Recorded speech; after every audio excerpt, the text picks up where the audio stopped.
Hi everyone, welcome back to another video. So today I'm going to be checking out the Mazda configurator for the new 2024 MX-5 RF. There are quite a few changes that have been made to the new ND3 generation and they will soon be arriving in the UK, so it's very exciting. So we'll be taking a look at the different options that are available on the configurator. So we are on the Mazda website, and in today's video I'm going to be configuring the RF version of the MX-5, and then maybe next week I can take a look at the soft top version. So on this first page we have to select which grade we want. So in the UK we're being offered these three options. So we've got Prime Line, Exclusive Line and Homura. The one that I would personally go for is Exclusive Line.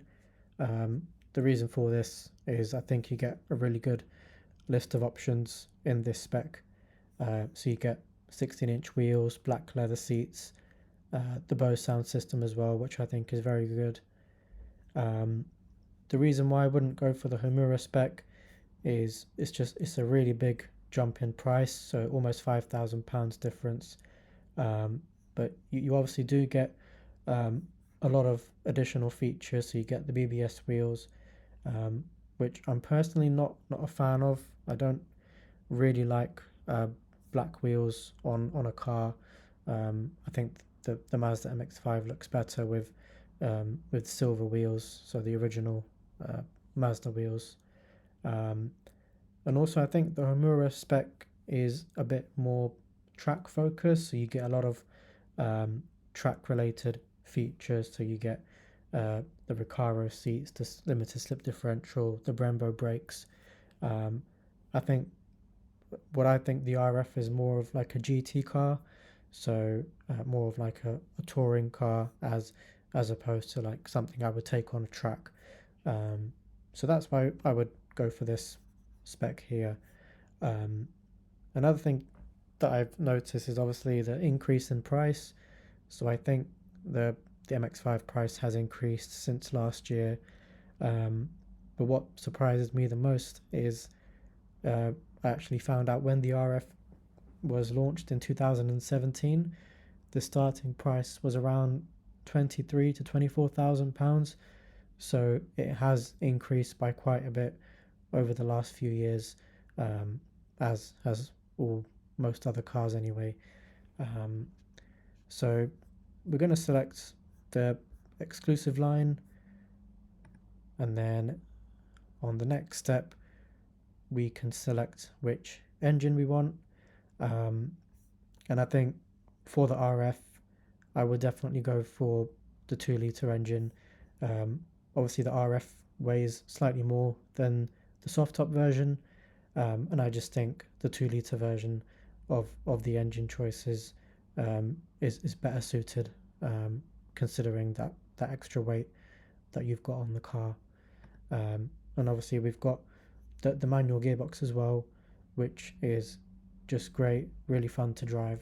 You do get really good fuel economy with the MX-5 as well. Not that it's sort of the main thing, the main reason why people buy this car, but on average you're looking to get at least 40 mpg. So the figures on the website are pretty accurate to what you will get in real life, as compared to a lot of cars nowadays. The manufacturers state a figure which isn't really measured realistically. So it's good to see that Mazda have put accurate numbers here for the fuel consumption. So the next step is the colors. This is something that I spoke about in my previous video, where I talked about the new features that are coming out in this year's car. One thing that I was really not happy about is the lack of exciting colors. And to be honest, I'd find it quite difficult to choose a color for this year's car, because there really isn't that many exciting choices. I mean, the only obvious one that stands out to me is the Soul Red. Um, I do still like machine grey. Obviously, the MX-5 RF I have is machine grey.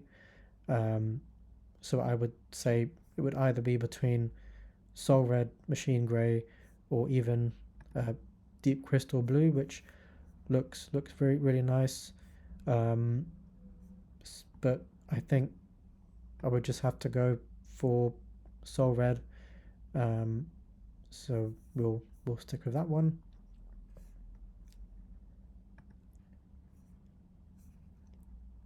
So next we have the wheel choices, and again this was something that I spoke about in my previous video, um, which was basically the lack of exciting wheel choices for this year's car.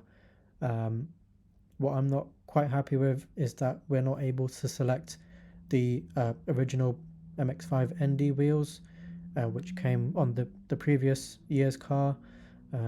So we're kind of stuck with this new design here as the only 17-inch choice. Um, the only other choice is you downgrade to the 16-inch alloys, which I don't think um, suit the car well. Um, Alternatively, you'd have to upgrade to the Homura spec to get the BBS wheels. So um, yeah, it's a real letdown with the color choices and the wheels for this year's car. Um, I'm not sure if Mazda are going to be releasing a special edition for the MX-5 this year. Obviously, this year marks the 35th year of the MX-5, so they usually have some sort of special edition.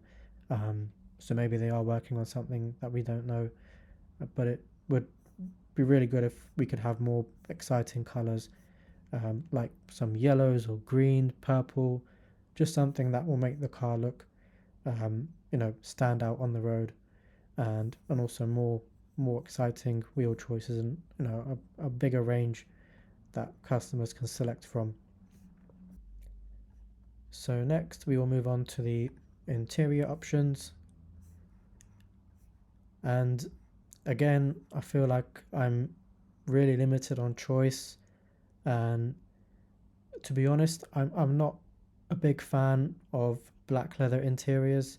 I like to have a bit of color in the inside of the car. Obviously you've got the the exterior color on the door panels here, which look nice, um, but I just wish there were more interior leather options. Like I think last year we had the light stone one as an interior option. Um, Even the interior color on my RF, the brown Napa leather. Um, Now we're just stuck with the black leather. Um, so again, really limited on choice, which is really disappointing to see. Um, but as we can see here, we have got contrast stitching, which does look nice. It's a nice feature. Um, One thing I have noticed is that the center console is now wrapped in leather. So originally this was just the normal black plastic. So it's nice to see that they've now added some leather to this bit here. Um, I've also noticed there's two USB-C ports here for faster phone charging, which is really good. And obviously we've got the new widescreen navigation screen here, which looks very cool. But in terms of the interior, nothing else has changed. But yeah, a little bit disappointed that there's no other leather choices. But let's see, they might bring out some more once the car has been launched. But as it stands, we'll just stick with the one choice here. Obviously, we can upgrade to the Recaro seats, but again, that will take us to the next trim level up, which is a Homura one, which is not what I want, so we'll have to stick with this. We won't bother too much about the accessories. I just mainly wanted to go through the main features and options that you can select on the car. So this is what I've come up with. We can see the car with the roof down, which looks very cool. And then we can take another look inside here as well. So we will skip all of this for now. So this is how I would configure my 2024 MX-5 RF. As you've seen throughout the video, very limited on choices in terms of the colors, the wheels, the interior, leather options. But I have to say the MX-5 still looks great, even many years after it was launched. I think it still is one of the best looking cars on the road, and definitely one that you should consider buying if you're interested in buying one. But yeah, let me know if you got any questions, if you would do anything different. Hopefully next week I'll be able to do a similar video with the soft top version of the MX-5. And what I would like to do is actually see the new car in real life, and possibly take it out on a drive, record a couple of videos about it. Might compare it to the MX-5 RF I've got, so that will be quite interesting as well. But yeah, if you enjoyed it, please give it a like and subscribe if you want to see more videos, and I'll see you next week.